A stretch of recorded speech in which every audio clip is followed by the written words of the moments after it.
यं ब्रह्मा वरुणेन्द्ररुद्रमरुतः स्तुन्वन्ति दिव्यस्तवै वेदै साङ्गपदक्रमोपनिषदै गायन्ति यं सामगा ध्यानावस्थिततद्गतेन मनसा पश्यन्ति यं योगिनः यस्यान्तं न विदुसुरासुरगणा देवाय तस्मै नमो नमो ब्रह्मण्यदेवाय गोब्राह्मणहिताय च जगद्धिताय कृष्णाय गोविन्दाय नमो नमः।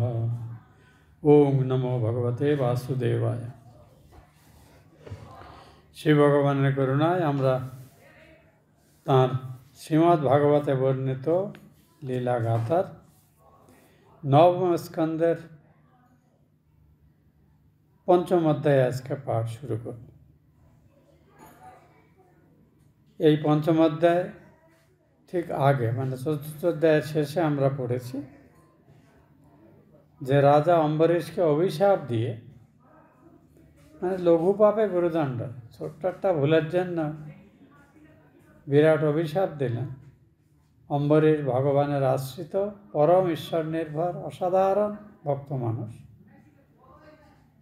এবং ভগবান যা চিরকাল করে থাকেন তাঁর ভক্তের সুরক্ষার জন্য তিনি সুদর্শন চক্রকে বলেছিলেন, আমার এই একনিষ্ঠ ভক্ত যে তার রক্ষার দায়িত্ব তোমার। তখন সেই চক্র দুর্বাসাকে দাওয়া করলো। দুর্বাসা ব্রহ্মার কাছে, রুদ্রের কাছে গেলেন, তাতেও হলো না। বিষ্ণুর কাছে গেলেন, বিষ্ণু বললেন, দেখো আমি অসহায়, কারণ যে ভক্ত তার জীবনের সমস্ত প্রকার প্রাপ্তিকে অস্বীকার করে সর্বতভাবে আমারই মুখাপেক্ষা হয়ে আমার উপরে নির্ভর করেছে, আমি তার এই ভক্তিতে প্রায় তার বশীভূত হয়ে যাই। কাজেই আমি তাকে রক্ষা করবো। যে আমার জন্য সব ত্যাগ করেছে আমি তাকে কি করে ত্যাগ করব, এটাই তাঁর বক্তব্য। কাজেই তুমি যদি এই অস্ত্রের প্রকোপ থেকে নিজেকে রক্ষা করতে চাও, তোমাকে ওই যে অম্বরীশের দুর্গতি তুমি করার চেষ্টা করেছিলে তার কাছে গিয়েই তুমি ক্ষমা চাও। দুর্বাসা চলে এলেন, এসে যা করলেন সেটি আজকে আমরা পড়ব এবং তারপরে অম্বরীশের উপাখ্যানের শেষাংশ থেকে পরবর্তী বংশের কথা আমরা পড়ব।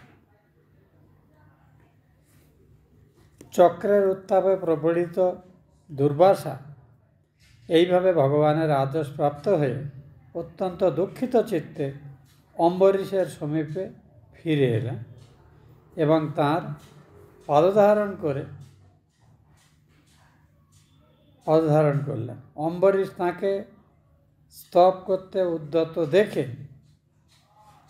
পাদস্পর্শ হেতু লজ্জিত হয়ে অতীব করুণার্দ্র চিত্তে, মানে দুর্বাসার মতো একজন সর্বজনমান্য মুনি এই কিছুক্ষণ আগেই যাকে সৎকার করার জন্যে তাঁর সেবা করেছেন, তাঁর সেবার আয়োজন করেছেন, সেই দুর্বাসা এখন এসে তাঁর পায়ে পড়ে তাঁর ক্ষমাকে চাচ্ছে। অম্বরীশ নিজেকে খুব লজ্জিত মনে করছে এবং ঋষি তার পা ধরছেন জেনে তিনি আদৌ গর্বিত বা উদ্ধত নন। এই হলো ভক্তের স্বভাব। ভক্ত যা কিছু তার জীবনে আসে, ভালো বা মন্দ, অনুকূল বা প্রতিকূল, তার জন্য একমাত্র ভগবানের কৃপাকেই আশ্রয় করে। ঠিক আছে, এতে আমার ভালো হবে বলে ভগবানই এই বিপদ বা বিপত্তি এনেছেন। ভক্তের এই হলো মানসিকতা। তাই দুর্বাসা আগে তিনি পূজ্য হিসেবে ছিলেন, তিনি এখন এসে পদধারণ করছেন, এতে কিন্তু অম্বরীশের এতটুকু অভিমান নয়, বরং তিনি খুব লজ্জিত এবং সংকুচিত বোধ করতেন। তো শ্রীহরির অস্ত্রে স্তব করতে লাগেন। তখন তিনি বললেন, তিনি বুঝতে পেরেছেন তখন সুদর্শন যাতে আর দুর্বাসাকে প্রতাপিত না করে, তার ক্ষতি করার চেষ্টা না করে, তখন অম্বরীশ শীঘ্রই সুদর্শন চক্রে স্তুতি আরম্ভ করলেন। বললেন, হে সুদর্শন, তোমাকে আমি নমস্কার করছি। তোমার সহস্রটি ধার, মানে যে তীক্ষ্ণ অগ্রভাগ, বিভিন্ন অংশ চক্রে। তুমি ভগবান অচ্যুতের অত্যন্ত প্রিয় এবং তুমি সমস্ত প্রকার অস্ত্রকে প্রতিরোধ করতে পারো এবং তুমি এই ভগবানের নির্দেশক্রমে তাঁর এই সৃষ্টিকে রক্ষা করতে সমর্থ। তুমি এই বিপ্রের আর ক্ষতি করো না, আমার প্রার্থনা তুমি এই বিপ্রের প্রতি সদয় হও, তুমি এর প্রাণ রক্ষা করো। কারণ ভগবানের সেবক হিসেবে যেমন আমার তেমনি তোমারও কর্তব্য ভগবানের ভক্তকে রক্ষা করা। তুমি ধর্মেরই স্বরূপ, তুমি সত্য প্রিয় বাক্য, তুমি সমদর্শন, অর্থাৎ তোমার ব্যক্তিগত কোনো পছন্দ অপছন্দ নয়, তিনি ভগবানের আজ্ঞা পালন, তাকেই তুমি ধর্ম বলে মনে করো, এটাই বলছে। আর ভগবান কারোর প্রতি বিশেষ কোনো অনুজ্ঞা প্রদর্শন করেন না, কৃপা প্রদর্শন করেন না, ভগবান পক্ষপাত শূন্য। কিন্তু যে ভক্ত সর্বতভাবে তাঁর আশ্রয়, ভগবান সেই ভক্তের এই যে আত্মত্যাগ এবং সমর্পণের ভাবের জন্য ভগবান নিজেকে সেই ভক্তের কাছে অনুগৃহীত বোধ করেন। এই হলো ভগবানের বিশেষত্ব। তো এর জন্য যেন আমি তিনি পক্ষপাত করেন তা না। যদিও প্রহ্লাদের চরিত্রে আমরা পড়িতে প্রহ্লাদ ভগবানকে বলছেন যে আপনাকে সবাই সমদর্শী বলে, কিন্তু আমি মনে করি আপনি সমদর্শী হয়েও কিন্তু ভক্তের প্রতি বিশেষ পক্ষপাত আপনার আছে। ভগবান সেটা মেনে নিয়েছেন, তিনি প্রতিবাদ করেন। এবং অম্বরীশের প্রসঙ্গে তো ভগবান বলেইছেন, অহং ভক্ত পরাধীন, আমি ভক্তের অধীন, আমার এতটুকু স্বাতন্ত্র্য নেই। আমার পরম ভক্ত যে সর্বতভাবে আমাকে আশ্রয় করেছে, সে যা চায় আমি তাই পূরণ করতে, মানে আজ্ঞাবহ হিসেবে তা করে থাকি।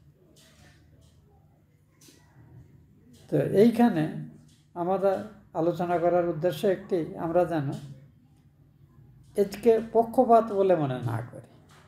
কারণ ভগবান পারতপক্ষে তিনি অত্যন্ত সজ্জন যেহেতু, আর সদ্গুণশালী ব্যক্তিরা কোনো মানুষ যদি তার এতটুকু উপকার করে, সেই কৃতজ্ঞতা কিন্তু তারা বরাবর স্বীকার করে।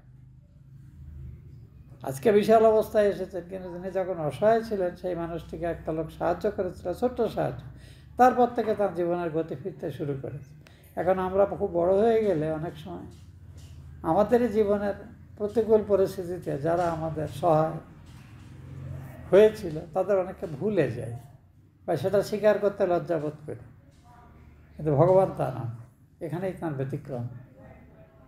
তিনি যে কোনো ভক্তের সশ্রদ্ধ এতটুকু সমর্পণকেও তিনি মান্যতা দেন, এটাই তাঁর রসদাত।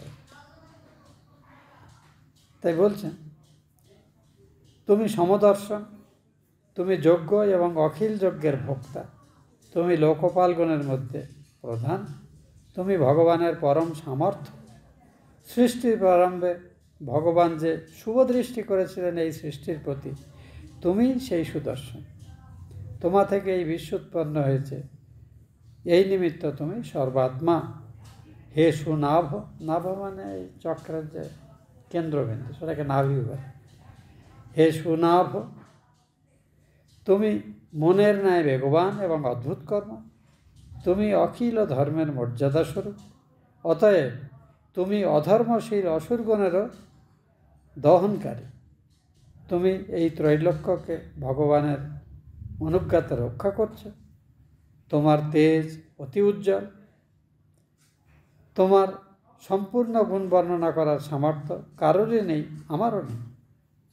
অতএব আমি কেবল তোমাকে নমস্কার করছি, তুমি এই ঋষির প্রতি অনুগ্রহ প্রদর্শন করো আর এর ক্ষতি সাধন করো না।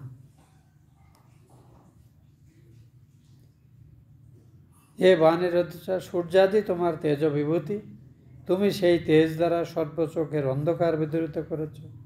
মহাজনগণের জ্ঞানের প্রকাশও তোমার তেজের দ্বারা হয়ে থাকে। যা কিছু স্থূল, সূক্ষ্ম এবং উৎকৃষ্ট অপকৃষ্ট তৎসমুদায়ই তোমার থেকেই উৎপন্ন। তোমার মহিমার শেষ নেই। হে অজিত, অর্থাৎ যাকে কেউ জয় করতে পারে না। হে অজিত, যখন নিরঞ্জন শ্রীহরি তোমাকে নিক্ষেপ করেন তখন তুমি সংগ্রামে দৈত্যগণকে, দাবানল যেমন বনকে নষ্ট করে সেইভাবে দৈত্যগণকে তুমি নিঃশেষ করেছিলে। তাদের বাহু, উদর, উরু, পদ, স্কন্ধ নিরন্তর ছেদন করে তুমি অপূর্ব শোভা ধারণ করেছিলে। হে জগতের রক্ষক, তুমি সকল বলেরও বল, অর্থাৎ অন্য সমস্ত বলশালীদের যে শক্তি, সে শক্তি তোমারই শক্তি থেকে এসেছে। গদাধর তোমাকে খল দিকের দণ্ডবিধান কার্যে নিযুক্ত করেছেন। আমাদিগের বংশের কল্যাণ বিধানের নিমিত্ত তুমি এই বিপ্রের অপরাধ ক্ষমা করো।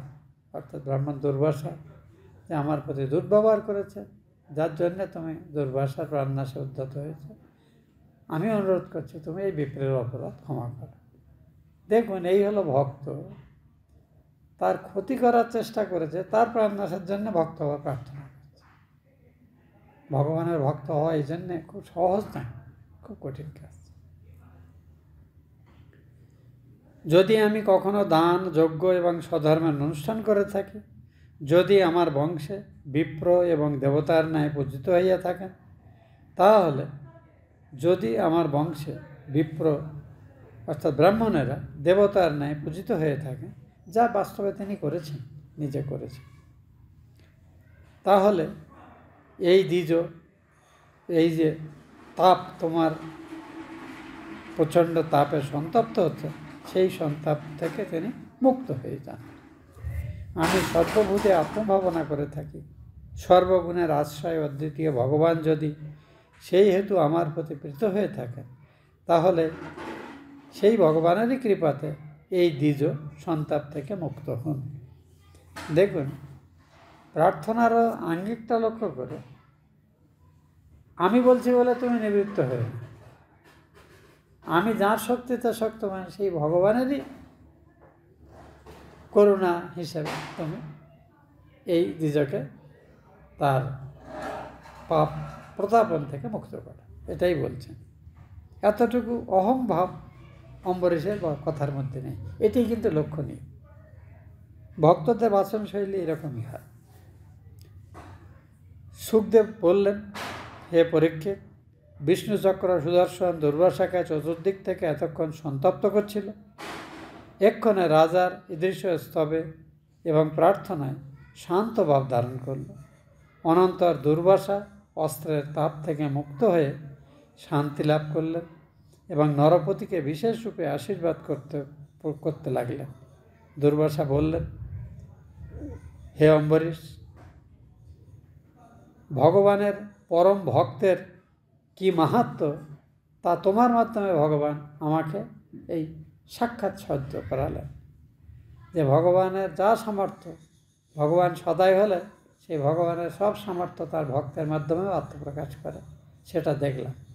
যে সুদর্শন ভগবানের আজ্ঞাক্রমে শত্রু নিধন করে থাকে, আজকে তোমার অনুজ্ঞাতে সেই সুদর্শন নিজেকে বিরত করলেন। তো ভগবানের ভক্তের যে মাহাত্ম্য, সেটা তোমার মাধ্যমে আমি আজকে প্রত্যক্ষ করলাম, এটি দুর্বাসা বলছে। অনন্ত ভগবানের একটি নাম। আবার বলদেব, যিনি সহস্রনাগ, শেষনাগ, তাঁরও কিন্তু নাম অনন্ত।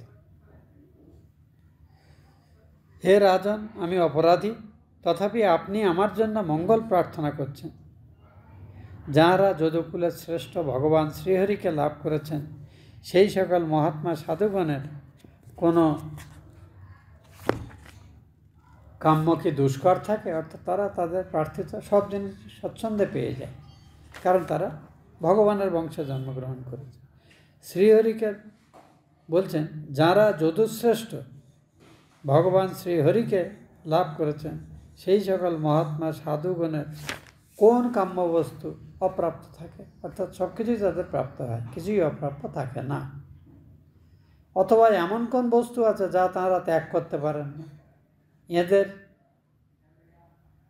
কাঙ্ক্ষিত বস্তুর যেমন অভাব হয় না, তেমনি এরা সাধু সজ্জনের এবং ব্রাহ্মণের কল্যাণের জন্য সর্বস্ব, এমনকি প্রাণ পর্যন্ত ত্যাগ করতে পারেন। এই বংশের এমনই মাহাত্ম্য, যে বংশে ভগবান অনেক পরের প্রজন্মে আবির্ভূত হবেন, তার কথাটা একটু যেন আগাম এখানে দুর্বাসার স্তুতিতে প্রকাশ পাচ্ছে। যার নাম শ্রবণ মাত্র জীব নির্মল হয়, যার শ্রী পাদপদ্মে সাক্ষাৎ গঙ্গা দেবী, যিনি সর্বতীর্থের শ্রেষ্ঠ, যার দ্বারা জীবের সর্বপ্রকার পাপ দূরীভূত হয়, জীব নির্মলতা লাভ করে, সেই গঙ্গা দেবী যার পাদপদ্মকে আশ্রয় করে থাকেন, সেই ভগবানের যারা দাস বা সেবক, তাদের কাছে কোনো বস্তুই দুর্লভ থাকে না। হে রাজন, আপনার চিত্ত অতীব দয়ার্দ্র। আপনি যে আমার অপরাধ গণনা না করে আমার প্রাণ রক্ষা করলেন, তাহাতে আমি আপনার দ্বারা অত্যন্ত অনুগৃহীত হয়েছি, কৃতার্থ হয়েছি বলে মনে করছি। রাজা অম্বরীশ ব্রাহ্মণের প্রত্যাগমন প্রতীক্ষা করে এখনও অনাহারে ছিলেন।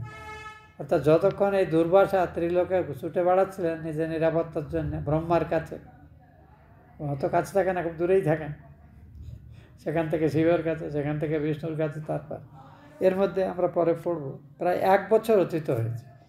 এই দুর্বাসা ফিরে না আসা পর্যন্ত কিন্তু অম্বরীশ অভুক্তই ছিলেন, শুধু জল গ্রহণ করে অপেক্ষা করছিলেন, কারণ ব্রাহ্মণকে ভোজন করিয়ে তিনি পারায়ণ করবেন, অর্থাৎ উপবাস ভঙ্গ করবেন।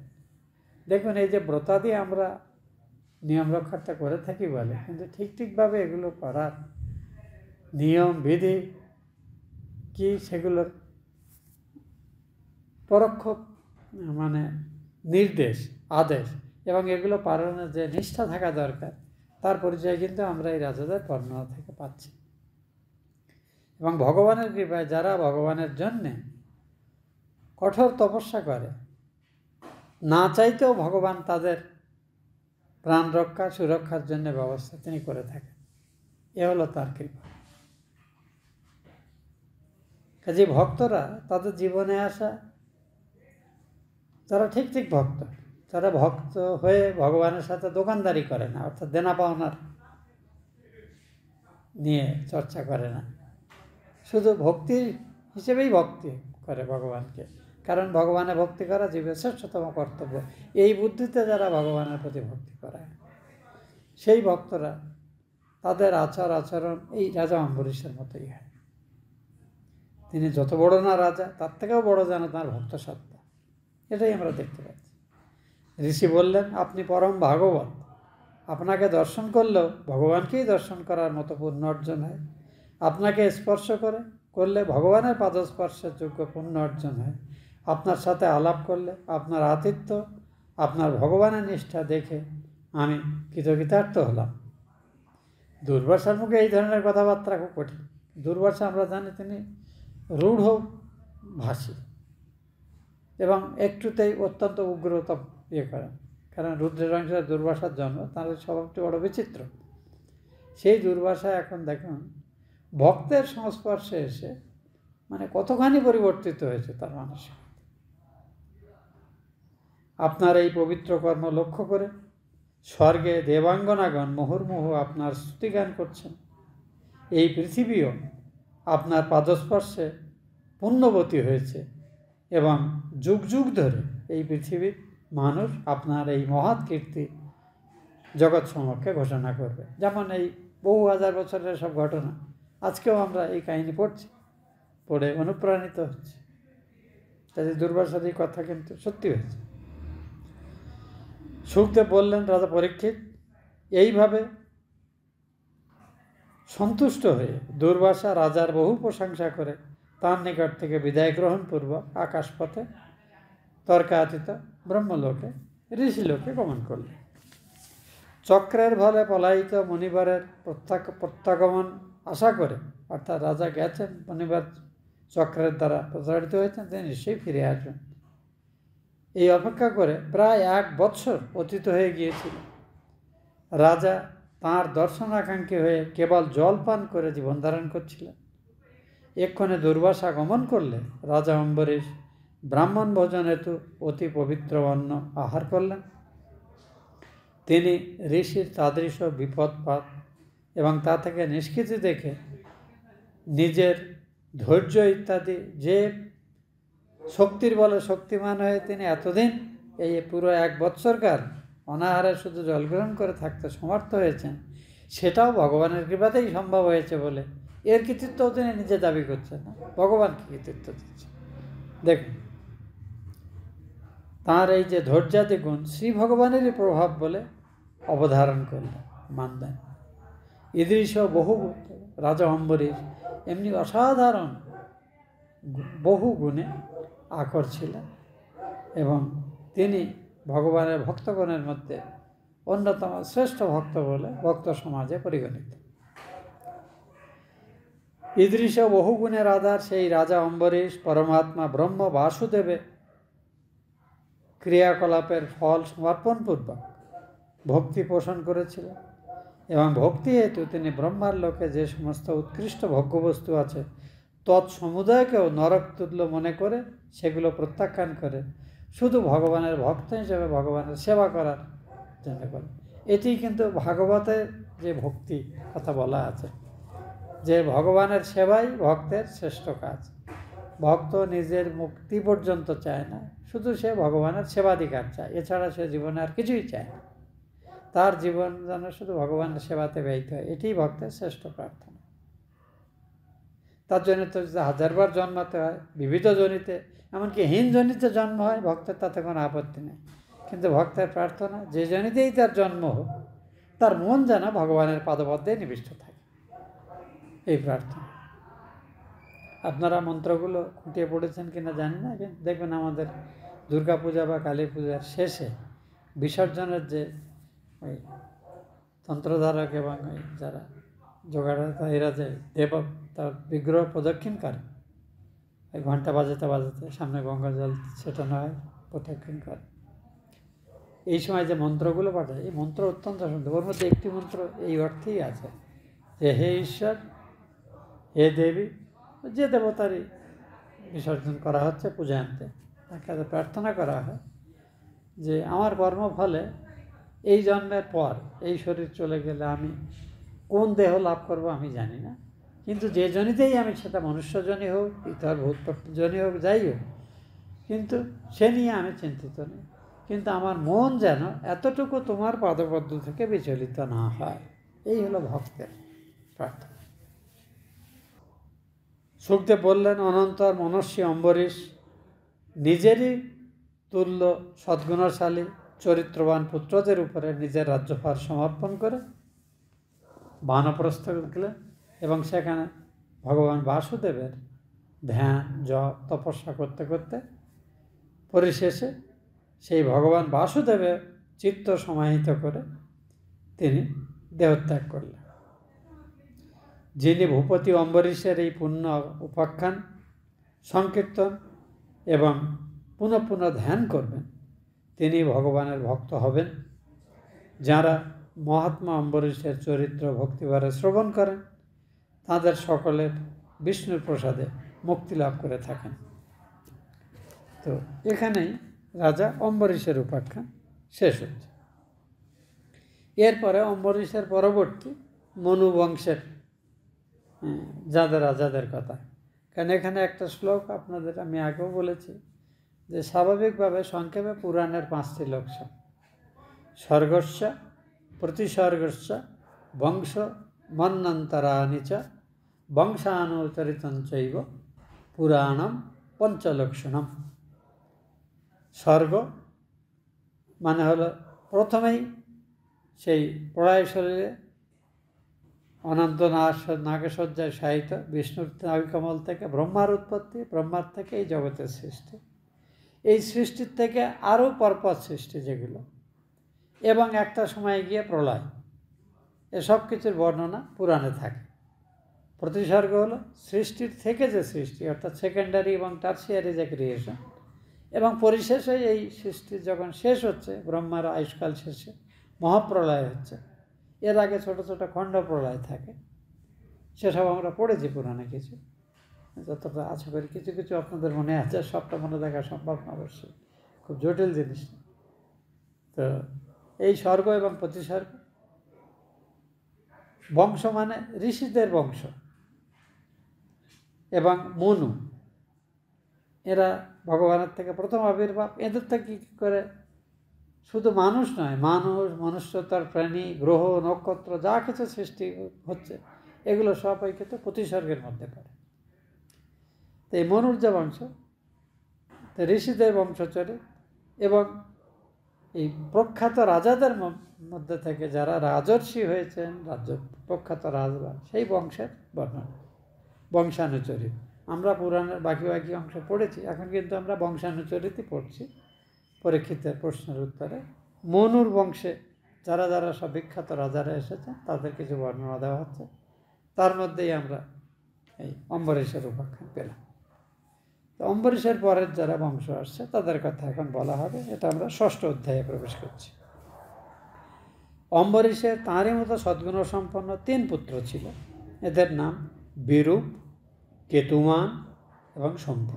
বিরূপ, কেতুমান এবং শম্ভু। বিরূপের পুত্র পৃষদস্য, পৃষদস্যের পুত্র রথিতর। এই রথিতর প্রথমে নিঃসন্তান ছিলেন। এই নিমিত্ত তিনি অঙ্গিরা ঋষির কাছে প্রার্থনা করেন যে আপনি আমার বংশ রক্ষা করুন। আমাদের শাস্ত্রে এটিকে বলে নিয়োগ পন্থা। যখন বংশ রক্ষার স্বাভাবিক সব রাস্তায় বন্ধ হয়ে গেছে যে কোনো কারণে, তো তখন এই ব্যতিক্রমী পন্থাগুলো, যেভাবে আমরা জানি মহাভারতে পাণ্ডবদের শান্তনুর বংশ রক্ষা হয়েছিল, তো এইরকম এগুলো হলো ব্যতিক্রম। এগুলো কিন্তু সাধারণ ক্ষেত্রে অকরণীয়, কিন্তু বংশ রক্ষার জন্য এটা হয়। রাজা যখন তার বংশ রক্ষার জন্য তিনি উপযুক্ত কোনো পাত্রের থেকে তার স্ত্রীর গর্ভে সন্তান উৎপাদন তার অনুমতিক্রমে করাতে পারেন। একে বলা হয় নিয়োগ পদ্ধতি। এটা খুব জটিল আছে। অনেক সময় এগুলোকে অপপ্রয়োগ করে মানুষ তাদের নানাবিধ অসৎ ইচ্ছা চরিতার্থ করে, সেটা কাম্য নয়। কিন্তু এটি কিন্তু আমাদের শাস্ত্রে বহু ক্ষেত্রে দেখা গেছে। এই রাজা রথিতর তিনি নিঃসন্তান ছিলেন, যদিও তিনি বহুগুণান্বিত রাজা ছিলেন। তিনি ঋষি অঙ্গিরাকে প্রার্থনা করলেন, আমার স্ত্রীর গর্ভে আপনি সন্তান উৎপাদন করুন। তার স্ত্রীর এতে অমত ছিল না। তো সেই জন্যে অনেকগুলি পুত্র অঙ্গিরার গর্ভে, অঙ্গিরার ঔরসে রথিতরের যে পত্নী, এরা ক্ষত্রিয় কিন্তু অঙ্গিরা কিন্তু ব্রাহ্মণ। তাহলে ব্রাহ্মণ ক্ষত্রিয় বংশজ পত্নীর গর্ভে সন্তান উৎপাদন করছে। এই সকল পুত্র রথিতরের ক্ষেত্রে উৎপন্ন, ক্ষেত্র মানে স্ত্রীকে ক্ষেত্র হিসেবে গণ্য করা হয়, ক্ষেত্রে উৎপন্ন বলে রথিতর গোত্র এবং অঙ্গিরার বীর্য সম্ভূত বলে আঙ্গিরস বলে উভয় কুলে প্রসিদ্ধ হয়েছিল। এবং এরা তাদের চরিত্র গুণের মধ্যে বীর্যবর্তা ক্ষত্রিয়ত্ব প্রভাব যেমন ছিল, তেমনি এদের ব্রাহ্মণ সুলভ বহু সদ্গুণ ছিল এই পুত্রদের। রথিতরের ন্যায় পুত্রগণের মধ্যে ইঁরা রথিতরের অন্যান্য পুত্রগণের মধ্যে শ্রেষ্ঠত্ব লাভ করেছিলেন। একসময় মনুর শিক্ষা থেকে মানে নাক ছাড়া থেকে একটি সন্তান উৎপন্ন হল। এসব বড় বিচিত্র। আমাদের পুরাণে এরকম কিছু কিছু ঘটনা আছে। এগুলো কিভাবে হয়, কি হয়েছে, আমরা আজকালকার দিনে আমাদের কাছে বড়ই জিনিসগুলো একটু উদ্ভটই মনে হয়, কিন্তু বর্ণনা এইভাবে, এই কাহিনিগুলো এইভাবেই আমাদের কাছে এসেছে। কাজে আমরা ওর যুক্তি বিচার না করে এটা প্রাচীন ইতিহাস হিসেবে আমরা মেনে নিই। মনুর শিক্ষার সময় তার নাসিকা থেকে যে পুত্র উৎপন্ন হয়, ইনি একটি বিখ্যাত রাজা ছিলেন এই মনুবংশের। তার নাম ইক্ষ্বাকু। এই ইক্ষ্বাকু কিন্তু রাজা রামচন্দ্রেরও পূর্বপুরুষ। আমরা সে কথা পড়ব এবং তারপর থেকে আস্তে আস্তে রাজা হরিশ্চন্দ্র কীভাবে আসছেন সেসব করবে আমরা পরে পাব, যদিও খুব সংক্ষেপে এসেছে কাহিনিগুলো এখানে। ইক্ষ্বাকুর 100 পুত্র হয়। তার মধ্যে 3 জন ছিলেন প্রধান, অর্থাৎ বড় ছিলেন। একজনের নাম বিকুক্ষী, একজনের নাম নিমি, অপরজনের নাম দণ্ডক। এই 3 জনই বড় ছিলেন। বিন্ধ্য এবং হিমালয়ের মধ্যবর্তী পুণ্যভূমিকা আর্যাবর্ত বলে। এখানে আমরা এই আর্যাবর্ত কথাটি আমাদের পুরাণে রামায়ণ মহাভারতে প্রায়ই আসে। আর্যাবর্ত বলতে কিন্তু বিন্ধ্য পর্বত, যেটা মোটামুটি উত্তর ভারত এবং দক্ষিণ ভারতে ভাগ করছে। তো এই বিন্ধ্য পর্বত থেকে উত্তরের দিকের অংশ এবং পশ্চিমের দিকের অংশ, অর্থাৎ পূর্ব পশ্চিমের দুটো গোলার্ধে, উত্তর গোলার্ধ দক্ষিণ গোলার্ধে ভাগ করা হয়। তো বিন্ধ্য পর্বতের দক্ষিণের অংশ দক্ষিণাবর্ত আর উত্তরের অংশ আর্যাবর্ত, এইভাবেই মোটামুটি প্রসিদ্ধ। যদিও একই রাজবংশের বিভিন্ন রাজারা এতে বর্ণনা করেছেন। এই যে পরবর্তীকালে আমাদের ইউরোপিয়ান পণ্ডিতরা, ইন্ডোলজিস্ট যারা বলে, ভারতের বিষয়ে যারা জান পণ্ডিত বলে বলা হয়, এরা কায়দা করে এই ডিভিশনটাকে ইচ্ছা করে যে ব্রাহ্মণ এবং অব্রাহ্মণের ঝগড়া বলে দেখানোর চেষ্টা করেছে, যেটা আমাদের পুরাণ না। এই এখানেই আমরা পড়ব, দেখুন, এই একই ইক্ষ্বাকুর বংশধরের পুত্রেরা তারা কিছু আর্যাবর্তে আর কিছু দক্ষিণাবর্তকে শাসন করেছে, অর্থাৎ এরা সব একই বংশ থেকে এসেছে। বিন্ধ্য এবং হিমালয়ের মধ্যবর্তী পুণ্যভূমিকে আর্যাবর্ত বলে। ইক্ষ্বাকুর উক্ত 100 পুত্রের মধ্যে 25 জন আর্যাবর্তের পূর্ব দিকে সমুদ্র পর্যন্ত ভূখণ্ডকে, মানে বে অফ বেঙ্গলের সাইডটা, এবং 25 ভূখণ্ডকে 25 ভাগে বিভক্ত করে সেখানে রাজ্য করেছিলেন। প্রধান 3 পুত্র মধ্যভাগে এবং 25 জন পশ্চিম দিকে সমুদ্র পর্যন্ত, অবশিষ্ট পুত্রগণ দক্ষিণ দিকে এবং উত্তর দিকে রাজ্য শাসন করেছে। মানে এ সবই ইক্ষ্বাকু বংশের, অর্থাৎ রামচন্দ্রের পূর্বপুরুষরা সমগ্র ভারত শাসন করেছেন। তিনি অযোধ্যায় জন্মেছিলেন, দশরথ অযোধ্যার নৃপতি ছিলেন, কিন্তু তাঁদেরই বংশধররা কিন্তু গোটা উত্তর ভারত, দক্ষিণ ভারত, পশ্চিম ভারত, পূর্ব ভারত সর্বত্র ছড়িয়ে আছে। এই জিনিসগুলো আমরা জানি না, এবং আমাদের ওই ইউরোপীয় পণ্ডিতরা ইচ্ছা করে আমাদের সমাজটাকে টুকরো টুকরো করার জন্য এইসব যেসব মতবাদগুলো চালু করেছে, আমরা ওইসব পড়ে বড় হয়েছি, আর আমরা এগুলোকে সন্দেহ করি। প্রধান 3 পুত্র মধ্যভাগে, 25 জন পূর্ব দিকে, 25 জন পশ্চিম দিকে, 25 জন দক্ষিণ দিকে সমুদ্র পর্যন্ত, এবং কারণ ভারতবর্ষের একটা দিক হিমালয় সীমা আছে, বাকি 3 দিক কিন্তু সমুদ্র বেষ্টিত। এত অসাধারণ দেশ। একদা ইক্ষ্বাকু অষ্টকা শ্রাদ্ধ, এটা পূর্বপুরুষদের উদ্দেশ্যে যত রকম শ্রাদ্ধ করা যায়, অষ্টকা শ্রাদ্ধ বলে একটি বিশেষ শ্রাদ্ধ আছে, সেটা করার জন্যে তাঁর এই বড় ছেলে ভিক্ষুকশিকে বললেন, ভিক্ষুকশি তুমি এই শ্রাদ্ধের জন্য পবিত্র মাংস নিয়ে এসো, দেরি করো না। ভিক্ষুকশি বীর ছিলেন, তিনি জঙ্গলে গিয়ে এই হরিণ প্রভৃতি বেশ কয়েক কিছু মাংস, যেগুলো শ্রাদ্ধের জন্যে বা ভোজনের জন্যে ক্ষত্রিয়রা ভোজন করতেন, মাংস ভোজন। ব্রাহ্মণরা সাধারণত মাংস ভোজন বিরত ছিলেন, কিন্তু ক্ষত্রিয়রা যাদের মানে বীর্যবত্তা দরকার হতো, সমাজকে রক্ষা করার দায়িত্ব যারা নিয়েছেন, বহিঃশত্রু হাতে রক্ষা করা, এদের মধ্যে কিন্তু তারা আমিষ ভোজনের অনুমতি ছিল। তো এবং এই ধরনের শ্রাদ্ধের জন্য মাংস আনা হচ্ছে, তো মাংসটা এনে তো যোগ্য করে ফেলে দেওয়া হবে না, সেটা তো প্রসাদ পাবেই সবাই।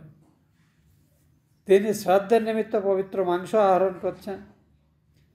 তখন তিনি মৃগ প্রভৃতি বেশ কিছু পশু তিনি বধ করলেন, কিন্তু এটা করতে করতে তিনি অত্যন্ত পরিশ্রান্ত এবং ক্ষুধিত হলেন। তো এর ভেতর থেকে যে পশুগুলো মেরেছিলেন তার মধ্যে একটি খরগোশও ছিল। তিনি সেই খরগোশটিকে তিনি জঙ্গলে খরগোশ মেরে খাবে মানে পুড়িয়ে খেয়েছে, খুব সেখানে তো রান্নাঘর নেই। তো ন্যাচারালি ক্ষত্রিয়দের, এটা আমাদের যারা সৈন্যবাহিনীতে যারা থাকে, যারা কমান্ডো ফোর্স, তাদেরকে তো শেখানো হয় এগুলো। তুমি এমন জায়গায় জঙ্গলে বা কোথাও তোমাকে প্যারাশুটে করে নামিয়ে দেওয়া হয়েছে, কীভাবে বাঁচবে। তো এই যে পশুপক্ষী যারা তাতে কী, এই যে সাপ, আমরা এমনিতে নর্মালি সাপ খাই না, কিন্তু সাপের যে অংশে বিষ থাকে মাথাটা, সে অংশ কেটে দিয়ে বাকি অংশ কিন্তু পুড়ে খায়, খাওয়া চলে। কমান্ডোরা খায় যখন কোনো খুব কঠিন অপারেশনে যখন হয়, যেখানে নর্মাল সাপ্লাই চেন নেই, কিন্তু সেখান থেকে ওই শত্রুর আঘাত করতে হবে, তখন এটা প্যারাট্রুপার যারা হয় তাদের করতে হয়। তো এখানে কিন্তু আজকে আমরা আধুনিক যুদ্ধবিদ্যায় যেগুলো প্রয়োগ করি, তখনকার রাজনীতির মধ্যে ওইগুলো চলতো। তো তিনি শ্রাদ্ধের নিমিত্ত পশু ইত্যাদি হরণ করতে করতে অত্যন্ত শ্রান্ত হয়ে এর মধ্যে থেকে একটি শশককে ভক্ষণ করলেন। তারপরে তিনি শ্রাদ্ধের নিমিত্ত বাকি মাংস সব সেগুলো সব এনে, এটা যে শ্রাদ্ধের জন্য তিনি পশুবধ করছেন, এটা যে পরে এগুলো দিয়ে মানে ভগবানের অর্চনা হবে, পিতৃপুরুষদের উদ্দেশ্যে যজ্ঞ করা হবে, এটা তিনি ভুলে গেলেন। এগুলো দৈব বিঘ্ন বলে। অনেক সময় আমরা একটা সৎ উদ্দেশ্যে কাজ করতে গিয়েও কিন্তু কিছু কিছু জিনিস ভুলে যাই। পরে এরকম আরও অনেক ঘটনা আমরা পাবো, রামায়ণ পুরাণ মহাভারত দেখা যায়। একটি বিশেষ উদ্দেশ্যে করা হচ্ছে, সেখানে এমন একটি অদ্ভুত পরিস্থিতি হয়েছে, একটা সেখানে ভুলভ্রান্তি হয়ে গেল, তারপরে একটি নতুন সমস্যা উদ্ভূত হল। ওই জন্য বলা হয় যে আমাদের সামনে যে পরিস্থিতি আসছে সেই পরিস্থিতি সামাল দিতে আমরা কি করব না এটা আমরা নির্ধারণ করতে পারি, কিন্তু আমাদের সামনে সবসময় অনুকূল পরিস্থিতি আসবে এটা কখনো আশা করতে নেই। কিছু কিছু উদ্ভট পরিস্থিতি, বিপজ্জনক পরিস্থিতি, অনাকাঙ্ক্ষিত পরিস্থিতি আসবেই আসবে। তার জন্য নিজেদের প্রস্তুত রাখতে হয় এবং ঠান্ডা মাথায় সেগুলোকে নাড়াচাড়া করতে হয়। অনন্তর ভিক্ষুকসী অবশিষ্ট মাংস এনে পিতাকে প্রদান করলেন। রাজা ইক্ষ্বাকু গুরুদেব বশিষ্ঠকে শ্রাদ্ধের মাংস সংস্কার করে শ্রাদ্ধ উদ্দেশ্য নিবেদন করার জন্য প্রার্থনা করলেন। কিন্তু এই মাংস থেকে বশিষ্ঠ ত্রিকালজ্ঞ ছিলেন, তিনি জানেন যে এই যে পশু আনা হয়েছে মাংস নিবেদন করার জন্য, এর অগ্রভাগ ভোজন করেছে। বলছে এই মন্ত্র শুদ্ধ নয়। তিনি আর বেশি কিছু বললেন না। বললেন কেন, কি খুলে বলো, যে আপনি যে পুত্রকে পাঠিয়েছিলেন সে কিন্তু যজ্ঞের জন্য পশুবধ করে, এই শ্রাদ্ধের জন্য উদ্দেশ্যে নিবেদনের জন্য পশুবধ করে তার ভেতর থেকে সে ক্ষুধার্ত একটি পশু খেয়ে নিয়েছে। এটা ঠিক না। কাজে এর অগ্রভাগ যেহেতু সে খেয়ে নিয়েছে, কাজে এটাকে আর ভগবানের উদ্দেশ্যে বা ভগবানের পূজায় নিবেদন করা যাবে না। আপনি রামকৃষ্ণদেবের জীবনে এমন ঘটনা পাবেন। তাঁর এক শিষ্য খাবার নিয়ে আসার সময় তার জন্য আনছে, তিনি জিলিপি পছন্দ করছেন। জিলিপি আনতে গিয়ে রাস্তাতে একটু খুব ভিখিরি ছেলে বলছে, বাবা আমাকে একটু খেতে দাও। তার খুব দয়া হলো, তখন ওর থেকে একটা বা দুটো জিলিপি তাকে দিয়েছিলেন। যখন নিয়েছে বলছেন না, ও জিলিপি খাওয়া যাবে। তখন বললেন কী করতে হলো, তখন জিজ্ঞাসা করতে বললেন না, ওর অগ্রভাগ তো অন্যকে দিয়েছে, কী করে আমি খাবো। তো ওই জন্যে যখনই আমরা তো খাওয়া দাওয়া দোকান থেকে কিনে, দোকানদার শুদ্ধভাবে করেছে না অশুদ্ধভাবে করেছে, সেটা হিন্দু কারিগর বানিয়েছে না মুসলমানকে, তো আমাদের জানার উপায় নেই। আমরা বিশ্বাসবশত মূল্য দিয়ে ধরে নিই যে এটা ভালো জিনিস, সেই বিশ্বাসে আমরা নিয়ে আসি। কিন্তু সাবধান থাকা উচিত, সেটা আনার সময় সেটা যেন অপবিত্র জিনিসের সংস্পর্শে আসে না। ব্যাগে করে নিয়ে আসলাম, সে ভাগে ইতিমধ্যে আমি যে টিফিন খাচ্ছিলাম সেই টিফিন আধা খাওয়া টিফিন রয়েছে, সেসব না থাকে। এই জন্যে আমরা যে বিভিন্ন জায়গায় যাই, তীর্থের জল টল আনি, এগুলো আনার সময় খুব সতর্ক হতে হয়, যাতে এগুলো অপবিত্র কোনো বস্তু সাহচর্য না আসে। একেই বলে নিষ্ঠা। এই পূজা অর্চনা করা, পূজা অর্চনার জন্যে দ্রব্য সংগৃহীত করা। ওই জন্য ঠাকুরের ভোগ রাগ আমরা যখন রান্না করি, মায়েরা অনেকেই কাজবাজ করেন, আপনারা জানেন, কিন্তু আমরা সবসময় সতর্ক থাকি না, কথাবার্তা বলি। কথাবার্তা বলা কিন্তু বরণ। ওই জন্য অন্য কেউ পাঠ টাট করুক, সেটা শুনতে শুনতে পূজার ভোগের জোগাড় টোগাড় করি। এবং চুল বেঁধে রাখতে বলা হয়, মুখে কাপড় লাগিয়ে রাখতে বলা হয়, যাতে আমাদের থুতু বা লালা কোনো কিছু অনিচ্ছা সত্ত্বেও ওই পূজার যে দ্রব্য তাতে না যায়। এগুলো কিন্তু পূজার ঘরে কাজ করার নিয়ম। তো আমরা অনেক সময় করি, হইচই করে সব কিছু করে উৎসাহ করি, কিন্তু আমরা সবসময় কিন্তু সতর্ক থাকি না যে দেবপূজার সামগ্রী প্রস্তুত করতে গেলে এইসব প্রস্তুতিগুলো কিন্তু খুব দরকার। তো এখানে তার অতি প্রাচীনকালে এটা কীভাবে কার্যকর হতো, এখানে তার একটা দৃষ্টান্ত আমরা পাচ্ছি। তখন বললেন যে না, এ মাংস দেওয়া যাবে না, এ মাংসের অগ্রভাগ হয়েছে। তখন বললেন কীভাবে হয়েছে, বুঝতে পারছেন না। তখন বললেন কি, তুমি কি এটা নিয়ে কী করতে? বললে আমি অত্যন্ত খিদে পেয়েছিল, তখন এই যে পশুগুলো বেরোচ্ছে আমাদের সচক্ষে করে আমি খেয়েছি। রাজা অত্যন্ত ক্রুদ্ধ হলেন। তার মানে ওই শ্রাদ্ধের জন্য আবার আলাদা করে পশু শিকার করে সেগুলো আনা হলো। আর বললেন তুমি যেহেতু এই গর্হিত কাজ করেছো, তিনি প্রায় একরকম বাধ্য হয়ে করেছেন, কিন্তু রাজা সেটা মার্জনা করলেন না।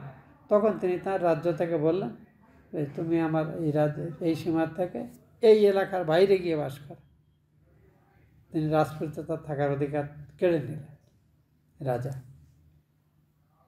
নৃপতি গুরুমুখে পুত্রের এই কার্য জানতে পেরে পুত্র বিধি লঙ্ঘন করেছে জেনে ক্রোধে তাকে দেশ থেকে বহিষ্কৃত করে দিলেন।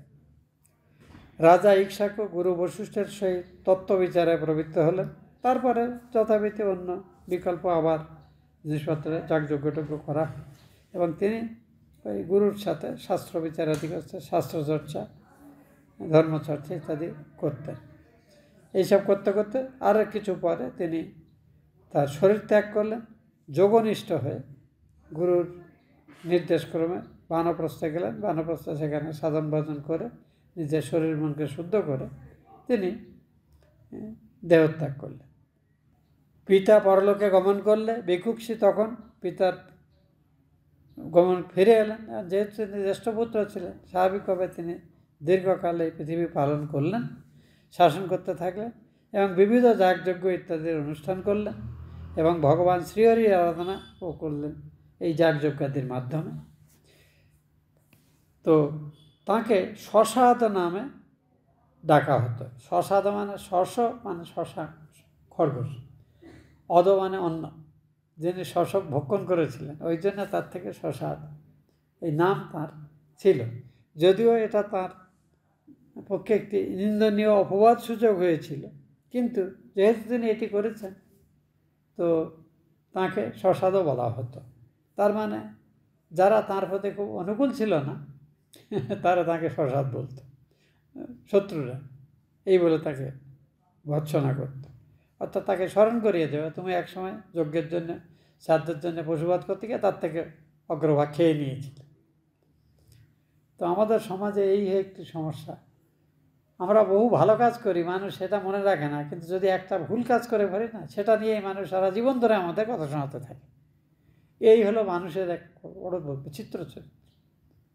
নানা পরিস্থিতিতে একটা ভুলভ্রান্তি মানুষ করতেই পারে, কিন্তু আমরা নিজের ভুল অন্যরা ক্ষমা করে দিকে এটা চাই, কিন্তু অন্যের ভুল ক্ষমা করতে আমরা তৈরি নই।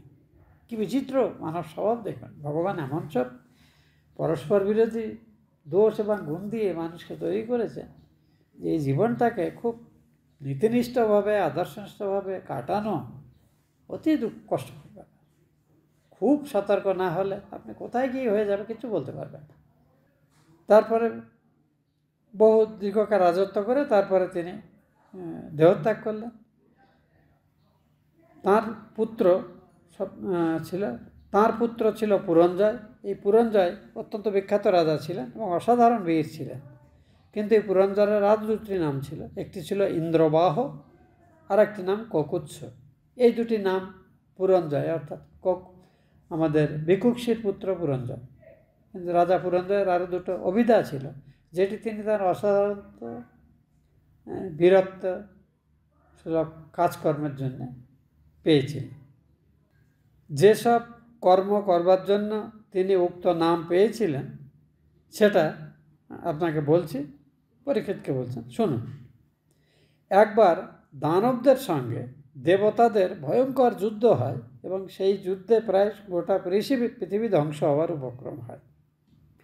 দৈত্যগণের দ্বারা পরাজিত হয়ে দেবতারা শেষ পর্যন্ত এই বীর পুরঞ্জয়ের, দেবতারা স্বর্গবাসী, দৈত্যরা পাতালবাসী, কিন্তু সেখান থেকে যে মাঝে মাঝে তারা এই নরলোকের উপরে তো অপরিলাক্রমণ করতো, তারপরে দেবতাদেরও আক্রমণ করতে, কিন্তু প্রধানত তারা দেবতাদেরকে নিজেদের প্রতিপক্ষ ভাবত, মানুষ তারা বিশেষ গ্রাহ্য করতো না। কিন্তু এই মর্তলোকেই মাঝে মাঝে এমন এমন বীরের উদ্ভব হয়েছে যারা কিন্তু দৈত্যদের পরাস্ত করার সামর্থ্য রাখত। এই রাজা পুরঞ্জয় এরকম এক সময় এইরকম যুদ্ধ, দশরথকেও দেবতারা নিয়ে গেছিলেন ঠিক একই রকম পরিস্থিতিতে। তো শ্রীরামচন্দ্রের বংশধরদের মধ্যে এই বীরবত্তার কাহিনী কিন্তু আছে। এই পুরঞ্জয় তারা অন্যতম।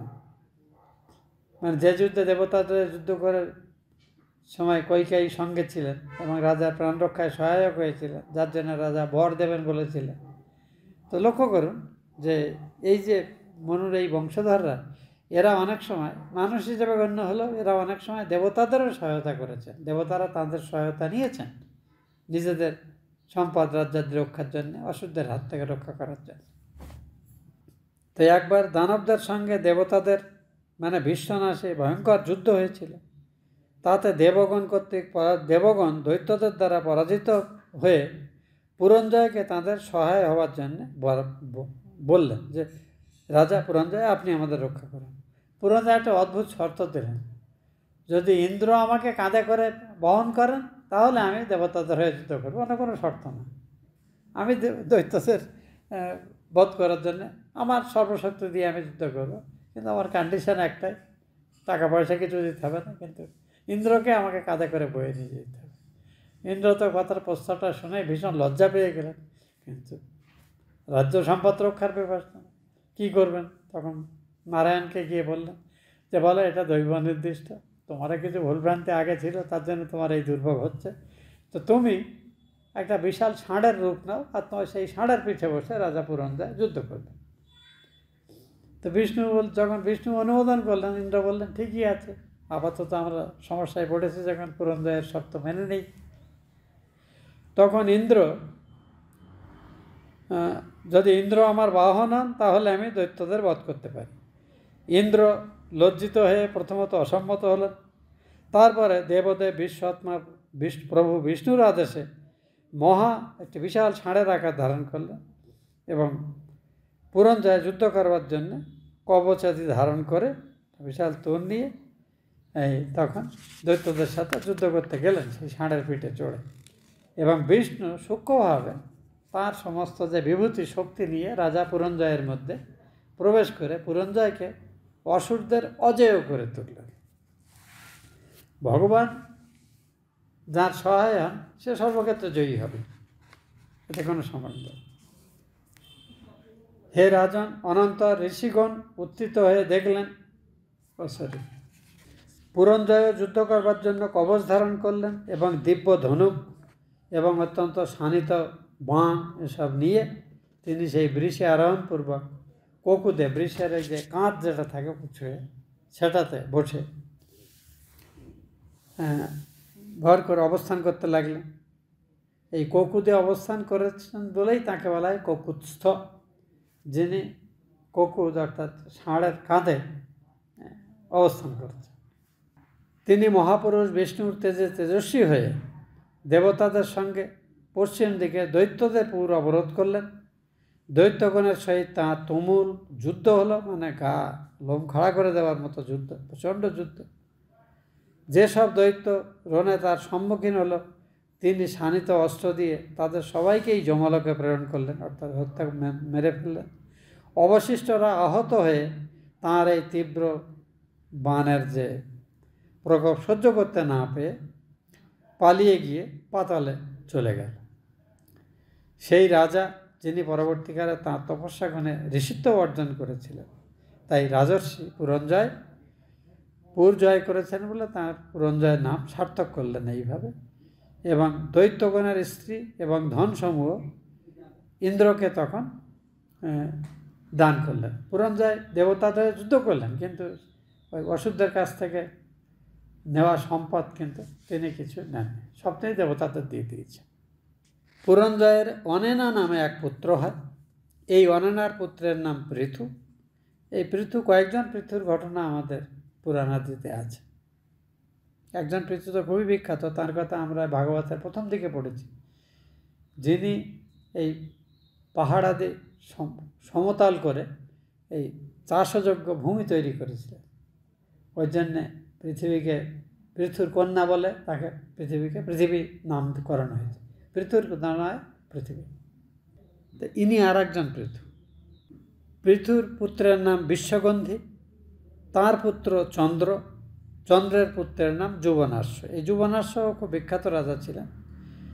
যুবনাশ্বের পুত্র শ্রাবস্ত, যিনি শ্রাবস্তী নামক পুরী নির্মাণ করেন। এই শ্রাবস্তীপুরীর নাম আমরা বৌদ্ধ উপাখ্যানে খুবই করি। তার মানে এখান থেকে একটা পরোক্ষভাবে জানা যাচ্ছে যে যেসব রাজাদের জন্য বৌদ্ধ ধর্ম প্রবলভাবে প্রসার হয়েছে সেই রাজাদের আগে কিন্তু এইসব পৌরাণিক রাজারা ছিলেন আমাদের দেশে। কিন্তু ভারতবর্ষের বর্তমান যে ইতিহাস আমরা ওই যীশু খ্রিস্টের জন্মের পরবর্তী সময় থেকে যে খ্রিস্টাব্দের হিসাব হয়েছে তার আগের ঘটনাগুলো খ্রিস্টপূর্বাব্দ বলে বলা হয়, কিন্তু তারা বহু আগে থেকে ভারতীয় সভ্যতা বর্তমান, যার কোনো ইতিহাস আমাদের ঠিক সাল ধরে লেখা নেই, ধারাবাহিকতা নেই বলে আমাদের এই ইতিহাসকে বিদেশিরা প্রত্যাখ্যান করে, সমালোচনা করে, এগুলোকে কল্পকাহিনী বলে। যত কথা পুরোনো দিন থেকে চলে এসছে তার সবগুলোই সর্বপ্রথমে গ্রহণযোগ্য নয়, একথা ঠিক, কিন্তু এইসবের ভেতরেই কিন্তু আমাদের জাতির ইতিহাস অনুসূত হয়ে আছে, এটি আমাদের বুঝতে হবে।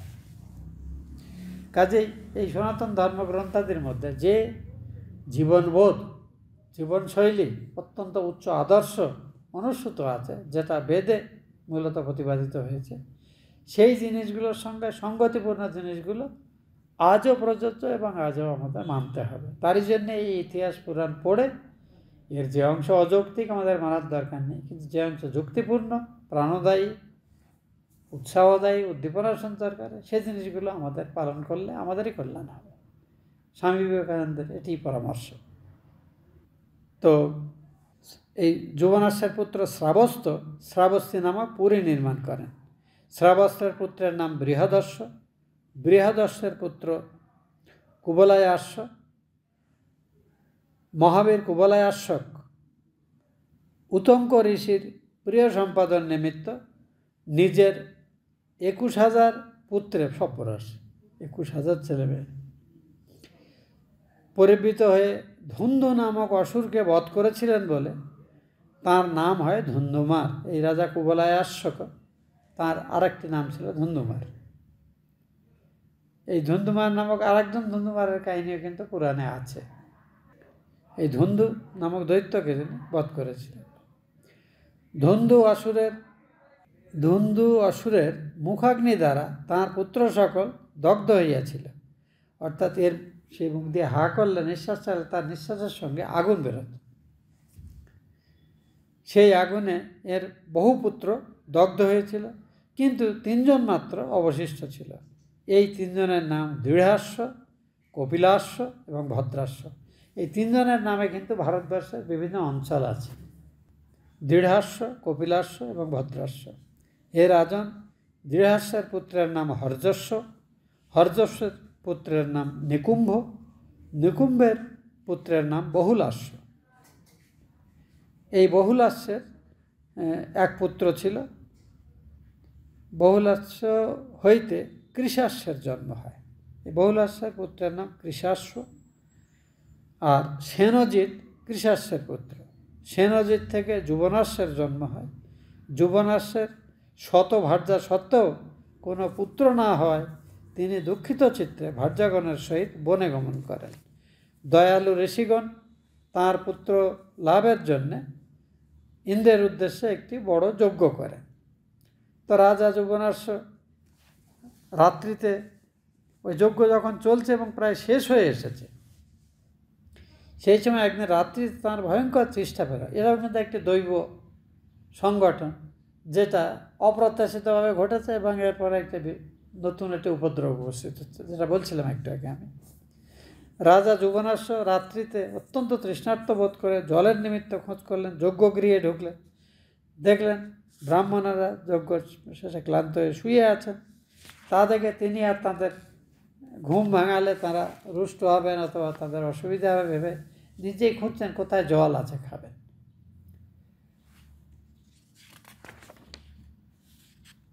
যজ্ঞগৃহে প্রবেশ করে দেখলেন বিপ্রগণ শুয়ে আছেন। তা দেখে তিনি সেই মন্ত্রপুত যে জল পত্নীকে পান করার জন্য এটা রেখেছিলেন, যে পান করলে পত্নী অন্তঃসত্ত্বা হবেন, সেই জল যুবলাস্য খেয়ে নিলেন পূজন অবস্থা। যে জল রানীর খাওয়ার কথা সেটি রাজা খেয়ে নিয়েছে। হে রাজন, অনন্ত ঋষিগণ উত্থিত হয়ে দেখলেন কলসে জল নেই। তখন তারা জিজ্ঞাসা করলেন, কে এরূপ কাজ করল? যে জল পান করলে রাজ্ঞের পুত্র প্রসব করবেন, সেই পুংসবন জল কে পান করল? দৈব প্রেরিত হইয়া রাজাই উহা পান করিয়াছেন। ইহা অবগত হয়ে তাঁরা বললেন, অহ কি দুর্ভাগ্য যে এটা দৈব ক্রমেই সম্ভব হয়েছে, এটা আমাদের কিছু করার নেই, আমরা তো আমাদের সাধ্যমতো করেছি। এর ফল তার মানে পুরুষ বল, অর্থাৎ আমরা আমাদের বিদ্যা বুদ্ধি সামর্থ্য দিয়ে অনেক কিছুই করতে পারি, কিন্তু আমাদের এই কাজ তখনই সফল হয় যদি সেটা আমাদের দৈব মানে জন্মান্তরীণ সৎকর্মের সাথে সঙ্গতিযুক্ত হয়, তবে তা নাহলে কিন্তু হয় না। বহু চেষ্টা করেও কিন্তু আমরা সফলতা লাভ করতে পারি না। এটিকে ভগবানের ইচ্ছা অনেকে বলে, অনেকে বলেন না পূর্বজন্মার্জিত কৃতকর্মের ফল। ফল যাই হোক, অনেক সময় এমন পরিস্থিতি হয় যেখানে আমরা বহু পরিশ্রম বহু প্রয়াস প্রয়োগ করার পরেও কিন্তু আমরা সফল হই না। তো এখানে দেখুন, রাজা আশা করেননি, ঋষিরাই দয়া পরবশে রাজার যজ্ঞ করলেন এবং যজ্ঞের যে জল সৃষ্টি করলেন, তারা মন্ত্রপুত জল, যেটা পান করলে তার রানী গর্ভবতী হবে, সেই জল রাজা খেয়ে নিয়েছে। তখন বললেন কিছুই না, এখানে আমাদের পৌরুষ এখানে কার্যকর নেই, রাজার দৈবই প্রবল, কিছু করার নেই। তখন তারা এই বলে ভগবানকে, যে ঈশ্বর তোমার ইচ্ছাই পূর্ণ হোক, আমরা আমাদের সাধ্যমতো যা করার করেছি, এই বলে তাঁরা ভগবানকে নমস্কার করলেন। অনন্তর যথাসময়ে যুবনাশ্বের কুক্ষি ভেদ করে একটি সন্তান উৎপন্ন হয়। এবং আশ্চর্য হলে, এভাবে সন্তান উৎপাদন হলে কিন্তু যার কুক্ষি ভেদ করে আসে সে মানুষটা মারা যায়, কিন্তু রাজা যুবনাশ্ব কিন্তু মারা গেলেন না। কি ভগবানের ইচ্ছা দেখুন। যথাসময়ে রাজা যুবনাশ্বের দক্ষিণ কুক্ষি ভেদ করে একটি সর্বগুণান্বিত পুত্র অবলম্বন, যে পুত্রের লক্ষণ দেখে বোঝা গেল যে ভবিষ্যতে খুব সুখ্যাতি সম্পন্ন রাজা হবে। মানে যারা দেহলক্ষণাদি বিচারে প্রাজ্ঞ, তেমন ব্রাহ্মণরা এটি বললেন সে রাজ চক্রবর্তীর সব লক্ষণ সেই ছেলের মধ্যে রয়েছে। বিপ্রগণ বললেন, এই কুমার স্তনের জন্য খুবই কান্নাকাটি করছে, কিন্তু কে একে স্তন্য প্রদান করবে? সাধারণত কোনো মাতৃগর্ভে যদি সন্তান আছে, প্রকৃতি জেনে তার জন্য কিন্তু মাতৃগর্ভে স্তন্য সঞ্চার হয়, দুধের তৈরি হয়। কিন্তু এখানে রাজার শরীর থেকে তো সম্ভব না। কি বিচিত্র পরিস্থিতি। তখন ইন্দ্র এসে বললেন, আমি এর প্রাণ ধারণ রক্ষা করব। এই বলে ইন্দ্র শিশুকে বললেন, তুমি আমার রোদন করো না, কান্নাকাটি করো না, তুমি আমার আঙুল। তো ইন্দ্রের শক্তি ছিল, ওই আঙুল দিয়ে অমৃত ক্ষরণ হতো।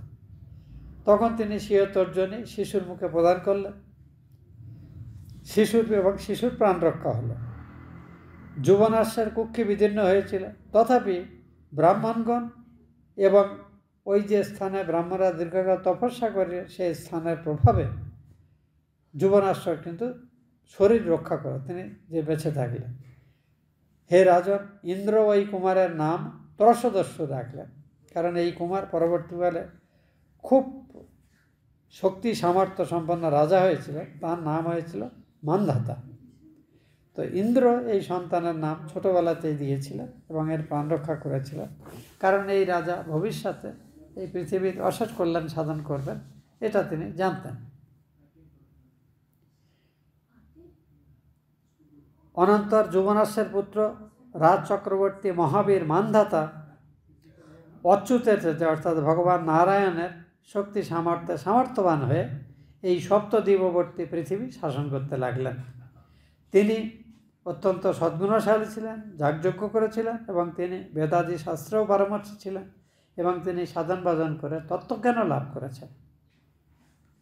তিনি আত্মবিদ হয়েও ভূরি দক্ষিণান্বিত যজ্ঞ সকল সর্বদেবময় সর্বাত্মক অতীন্দ্রিয় দেব বিষ্ণুর আরাধনার জন্য করতেন এবং যজ্ঞের কারণবাড়ি চরু প্রভৃতি যজ্ঞীয় সমস্ত বেদমন্ত্র বেদবিধি যজ্ঞ যজমান ঋত্বিক সকল যজ্ঞ থেকে উদ্ভূত ধর্ম দেশ কাল এ সমুদায়ই তাহার মূর্তি।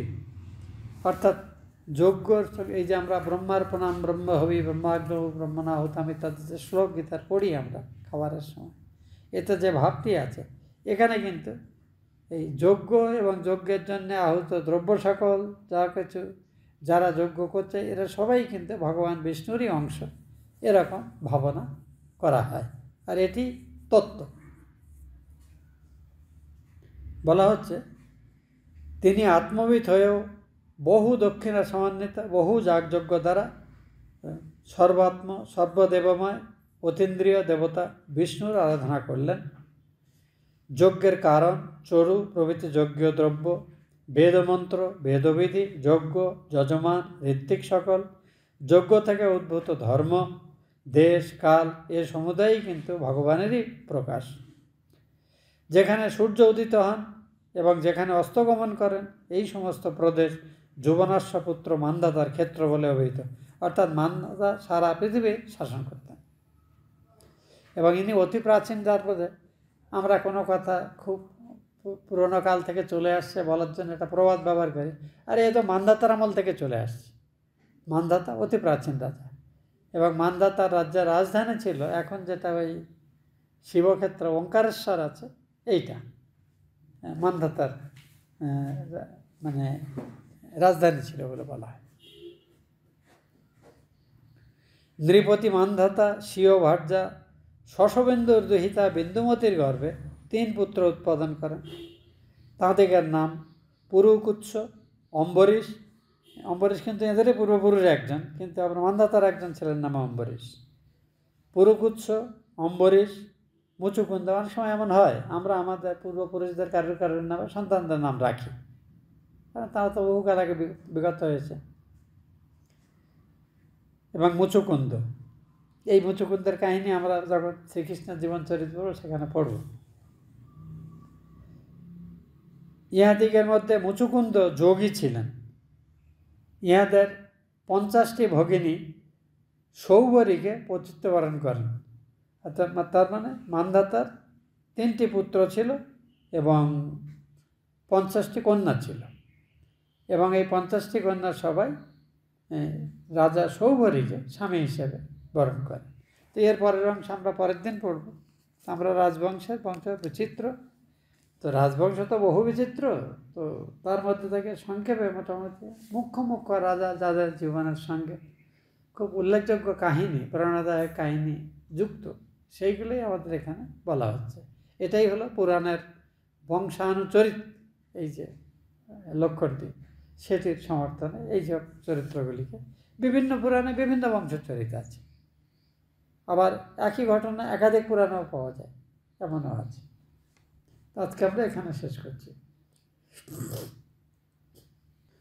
ওম ইতপূর্বম প্রাণবুদ্ধি দেহধর্মাধিকারত জাগ্রত স্বপ্ন সুষুপ্তি অবস্থাসু মনসা বাচা কর্মণা হস্তাভ্যাম পদ্ভ্যাম উদরেণ শিষ্ণা যৎকৃতম যদুক্তং যৎস্মিতং তৎসর্বং ব্রহ্মার্পণম ভবতু স্বাহা মাং মোদয়ঞ্চ সকলম শ্রীরামকৃষ্ণচরণে সমর্পয়ে। ওং विधिहीनं क्रियाहीनं मन्त्रहीनं यदर्शितं मया निवेदितं भक्त्या परिपूर्णं तदस्तु मे। कर्मणा मनसा वाचा तत्र नान्यगतिर्मम अन्तःसारेण भूतानां द्रष्टाहं परमेश्वर। ओम शांति शांति शांति। हरि ओम तत्सत्। श्रीरामकृष्णार्पणमस्तु।